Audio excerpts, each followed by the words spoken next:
Welcome back for part 2 training tracker tutorial video.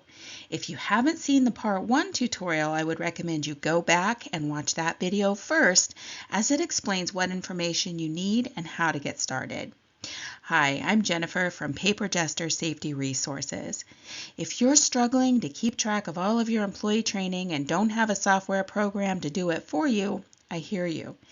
In this video, I'm going to show you exactly how to enter and track the various trainings your company offers.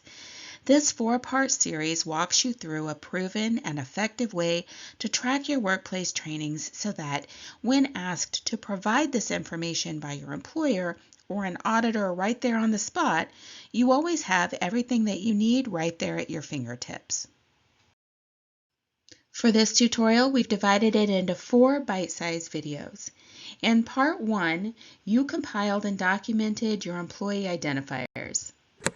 In part 2, you're going to enter all of the trainings that you have to offer to your employees.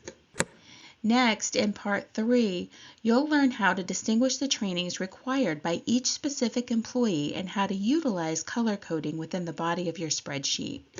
And then finally, in part 4, which is a bonus video, I'll show you how to lay out a roadmap to break down department-specific training using your job safety analysis or company policies and the best way to track what's been reviewed by each employee. For step 2, let's take another more detailed look at your training tracker template and learn how to enter the most important part, the training. If you don't already have all of the training presentations that you need, we've also got you covered on that. I've added a link in the description below that will take you directly to Jester Safety Resources at www.paperjester.com, where I'm confident you'll find everything that you need to cover all of those important safety topics. Last week, you gathered all of your employee information and entered it into your training tracker. This week, we'll look at how to add each training.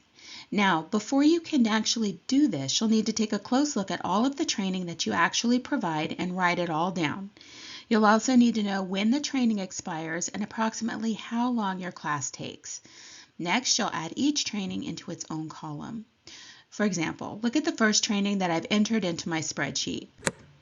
Aerial lift, both classroom instruction and operational demonstration. Normally, formal classroom training on equipment such as aerial lifts and forklifts don't expire unless there are special circumstances that require that a retraining be conducted. The operational or drive test portion of these types of trainings must be performed on a schedule every 3 years.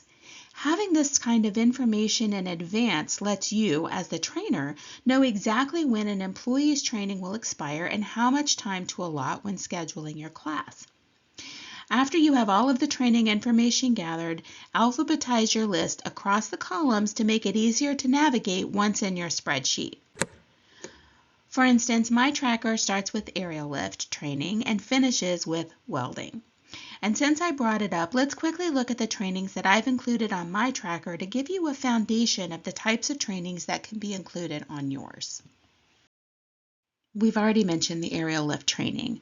Next, I entered training for the ammonia systems level 1 operator. This type of class must be taught by either a certified trainer or someone who's been trained by a trainer. But note that again, I've added a cell containing pertinent information about that class.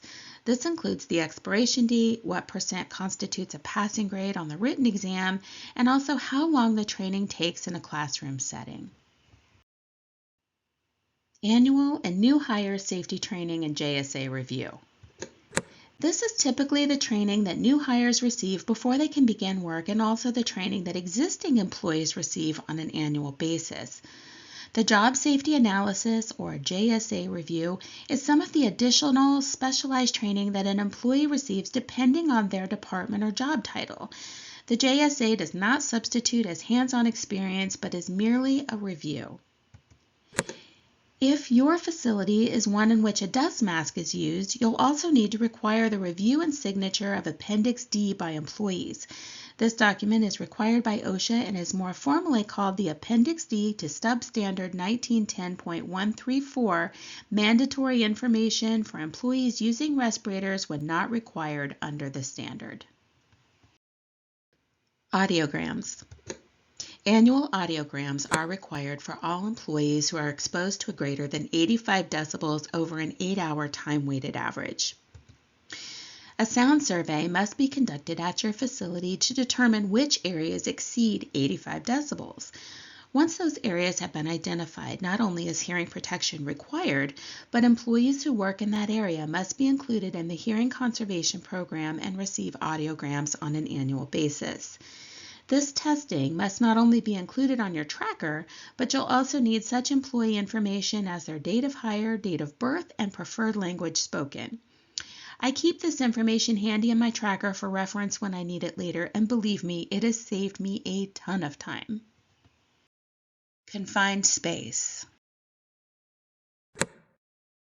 Department of Transportation Drug and Alcohol Testing Training for Commercial Drivers.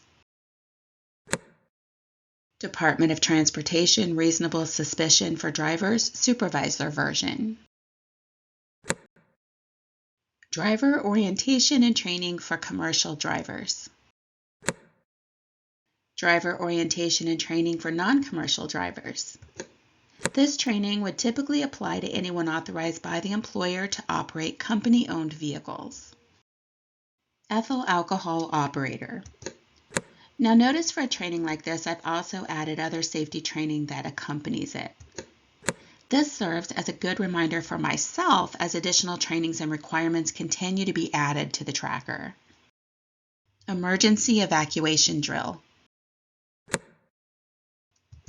First Aid and CPR Certification. OSHA recommends but does not require that every workplace include one or more employees who are trained and certified in first aid, including CPR. This is typically done by an outside agency. Forklift Certification and Drive Test. The forklift operator certification must include the classroom training, a written exam, and a driving or obstacle course demonstration. Again, note that I've added training expirations, score required to pass the exam, and training times. Hoist operator. Lockout tagout classroom. Lockout tagout observed demonstration. Lockout tagout loaner lock training for supervisors. Propane handling for forklift operators. Respirator classroom fit testing and medical approval tracking.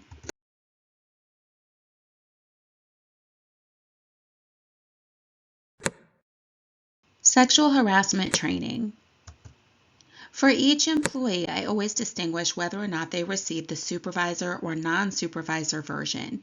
Supervisors and managers are required to have 2 hours of training every 2 years, while non-supervisors are required to have 1 hour. Sulfur dioxide handling and dispensing, gassing, and sampling. Spill Prevention, Control and Countermeasures, or SPCC. This training is for safe vehicle fueling and spill response and is required under the EPA under certain circumstances. Welding, grinding, and hot work safety. There you have it. Congratulations on completing part 2 of your training tracker. Your task this week is to add columns to your spreadsheet and enter each of your trainings along with the expiration dates, length of the classes, and any other information that you know will help keep you on track. Don't get too hung up on designating whether or not a training is required or not for specific employees or any of the color coding yet. I won't leave you hanging. We will dive into that more next week when I feature part 3, where I'll show you exactly how to further customize your workbook to make it really work for you. A training tracker template is available for download at the Paper Jester Safety Resources website at www.paperjester.com. As always, it's my hope that you were able to find value in these tips and tutorials. If so, please be sure to like, subscribe, and share. Now get busy, and I'll see you here next week. Thanks for watching, and take care, my friends.